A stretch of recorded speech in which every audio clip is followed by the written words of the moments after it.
WWE Lana has a championship match, and SmackDown has an opportunity. Wednesday's Rude Awakening looks at the new #1 contender for the SmackDown Women's title, the latest fashion files, and the first ever women's mitt briefcase. We publish a whole lot of content here at Cageside Seats. We're also, looks around and whispers so the bosses can't hear, not the only place producing wrestling content on the internet. So, as a service to you on the weekdays, we'll be producing a wrestling newsletter, Rude Awakening. Well, it will be a newsletter eventually. For now, it'll just be part of your experience here at Cageside, collecting the news, recaps, and social moments from the greater wrestling universe daily so you won't fall behind, with a newsletter format to come.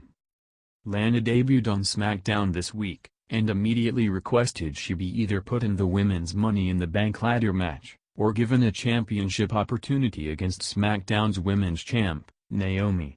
She literally got laughed out of the ring, but got a measure of revenge later by attacking Naomi and costing her the 6-woman tag match that followed Lana's public embarrassment. This was meant to goad Naomi, and to Lana's credit, it worked. While Shane McMahon still didn't agree that Lana deserves a title shot, Naomi has her pride, and she's also got a boot that needs to greet Lana's head. So, now we've got ourselves a title match. You could see this as Lana just being handed an opportunity she doesn't deserve, but that's oversimplifying. Lana's request was rejected by Shane, and the rest of the women in the ring, heels, too, laughed at her request.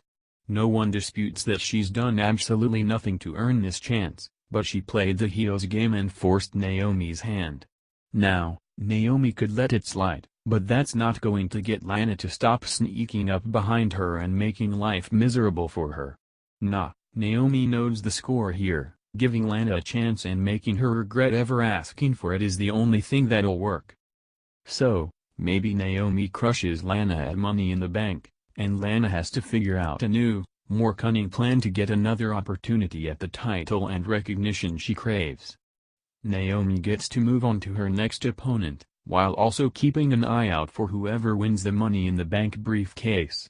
Or, maybe Lana is already plenty cunning, and she's coming up with a plan for cheating Naomi out of that briefcase as we speak. Then, the story becomes Lana as the heel who stole the championship, and Naomi's story turns to how she let things get here by putting pride before common sense. There's a lot to work with here, and SmackDown already succeeded once before by putting the strap on the relatively untested Alexa Bliss, which in turn took it off of the clear top performer in the division, Becky Lynch. And hell, we all enjoyed Eva Marie threatening Bayley's reign at NXT, didn't we? This feels like a combination of the two, and seeing how it all plays out, and what the aftermath will be, should continue to make SmackDown feel so much different than what goes on with Raw's own women's division.